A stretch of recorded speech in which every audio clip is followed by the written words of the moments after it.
paki-expound po kung ano talaga ang epilepsy o yung seizure disorder? So yung epilepsy po kasi ay isang sakit ng tao.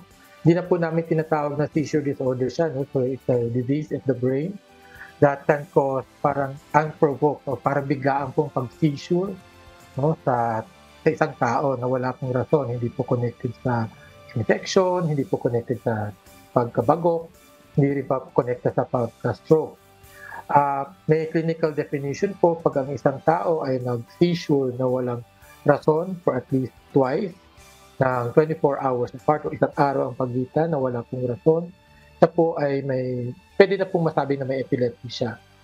Or kung meron po nagkaroon po ang isang tao ng isang seizure, pero tinignan po namin yung risk factors niya na meron pong posibilidad o mataas yung posibilidad na pwede po siya magkaroon ulit ng seizure within the next 6 months to a year or up to 10 years, pwede po siyang masabing may epilepsy na rin po ang isang tao. Karaniwan sa mga bata po ang pag-cause ng epilepsy, usually sa Pilipinas, yung difficulty sa pagpapanganak. So yung mga nahihirapan o naipit yung mga babies sa habang delivery at nawala ng oxygen for several minutes. Tapos, yun po yung pinaka-common sa mga bata sa Pilipinas. Ayan, Miss Jackie, ganun pala yun. Okay. Dr. Mel, lahat ba ng uri ng seizure ay connected o maituturing na epilepsy? Hindi po lahat.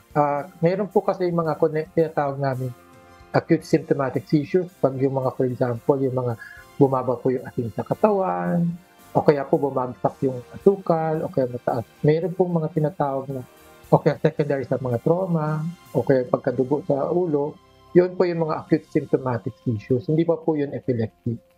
Ang epilepsy po kasi dapat malayo po yung rason na nangyari. So, for example, nagkaroon sila ng injury ngayon, after several years, okay na po dapat sila, pero bigla po silang nag-seizure ulit na wala pong rason, hindi po silang sakit.